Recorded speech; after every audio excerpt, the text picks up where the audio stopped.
In this video, we're going to talk about finding confidence intervals to estimate a population mean, and it will largely follow along the same steps that we use to find confidence intervals to estimate population proportions, but there are a couple of key differences.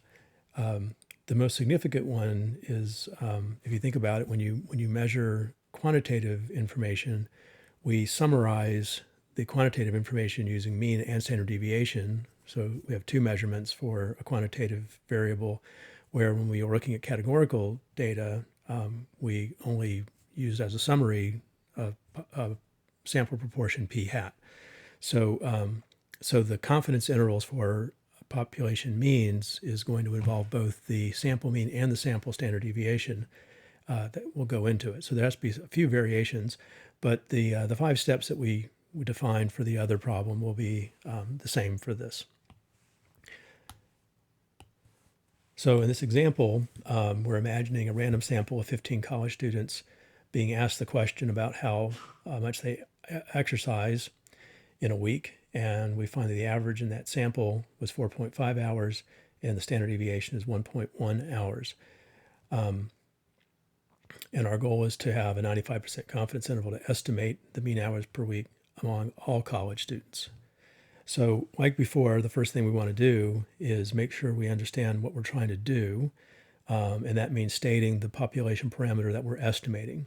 So if you remember the letter mu, this is a Greek letter mu.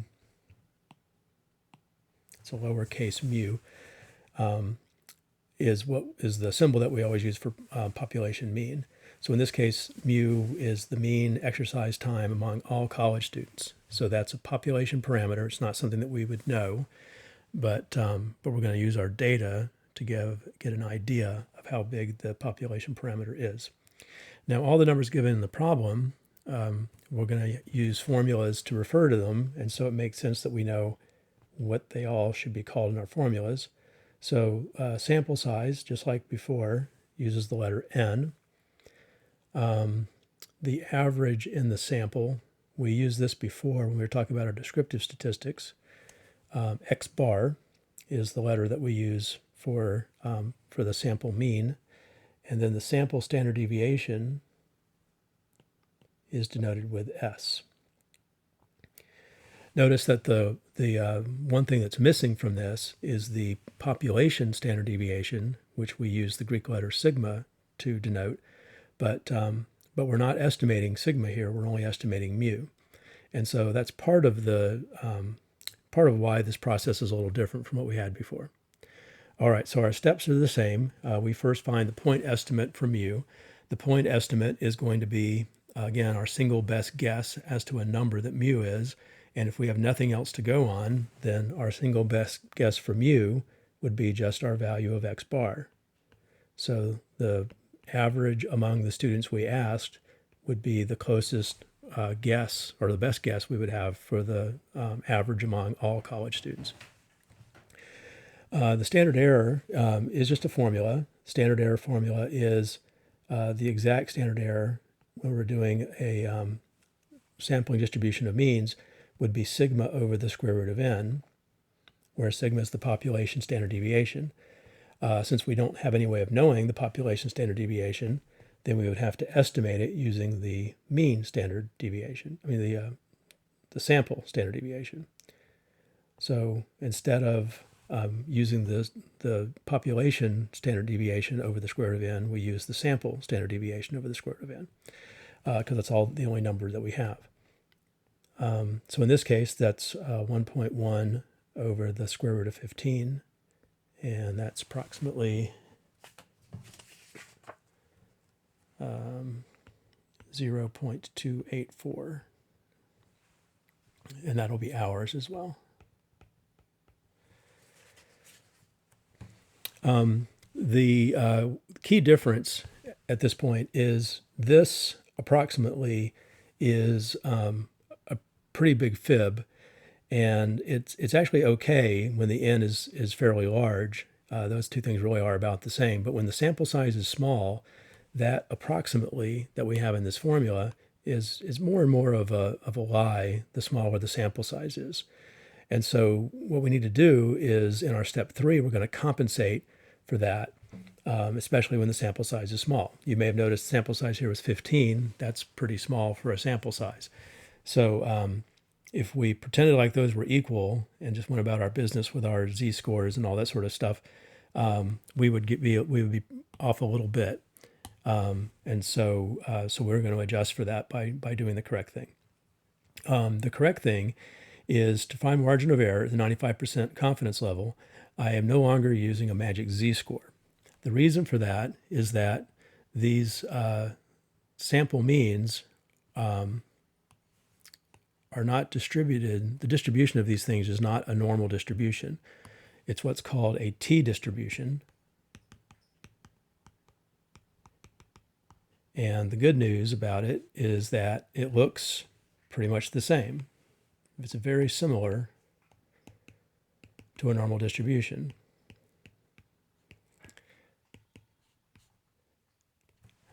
It's mound shape, it's symmetric. We will work with it exactly the same way, but it just isn't quite a normal distribution.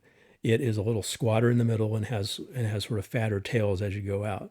And so the empirical rule that we were using before for the normal distribution and the z-table that we used are not quite right. And the smaller the sample size, the more not quite right they are. So how do we resolve that? Well, in step 3, we don't use, I'll write here, we don't use 1.96 times the standard error like we did for proportions. So we're not going to do that. The magic z-score is going to be replaced by a magic t-score. So we don't want this. We're going to use instead a magic t-score. And we'll talk more about the t-score when we get into the section on hypothesis testing. But for now, what you need to know is rather than having a handful of magic z-scores that you have committed to memory or have a quick note for, we replace that step by looking at what's called a t-table, which is this guy down here. So what the t-table is doing is it's telling us the magic t-scores for different sample sizes. So the way you use the t-table is first you find the confidence level that you want. We're trying to get a 95% confidence interval. Then the sample size will factor into it.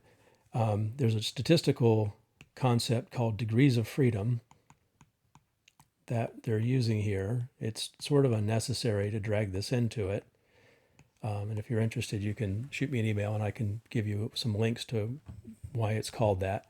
But the degrees of freedom for us will always be one less than the sample size. So remember, our sample size was 15 for this problem, and so our degrees of freedom is going to be 14. So that tells us what row to use.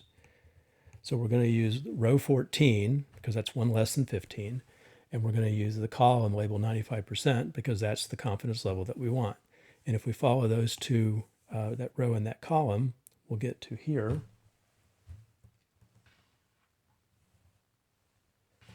The magic t-score for this will be 2.145.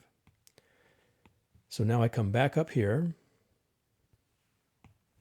And instead of using 1.96 times standard error, I'm going to use what did I say it was? 2.145 times the standard error. So the only thing that impacts is what this magic number is that we're multiplying. And when we're using the t-distributions, the big issue is that the exact value of that magic t-score you're using is depending on your sample size. So the smaller the sample size, the larger those values will get. So now we're in the same position as we were in all the other problems. We can finish this up. I'll write these numbers down real quick. The margin of error is 0.61 hours. And so my interval, the lower limit of my interval will be my point estimate, which was x bar minus my margin of error. And my upper limit will be my point estimate plus my margin of error. And so remember my x bar up here is 4.5. And so I have 4.5 minus about 0.6, which is 3.9. And 4.5 plus about 0.6, 5.1. So that's my upper bound, my lower bound, and upper bound for my confidence interval. And then I'm ready to state my conclusion. I'll erase a little bit first. So I'm 95% confident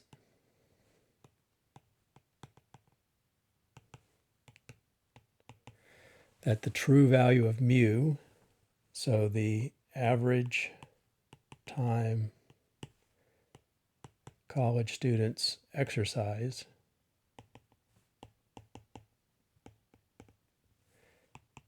is between 3.9 and 5.1 hours each week. So I end up with the same kind of conclusion I did before. So the biggest difference, the only differences between these two things is, first of all, the standard error formula now has to involve the standard deviation. So that's different than it was for proportions.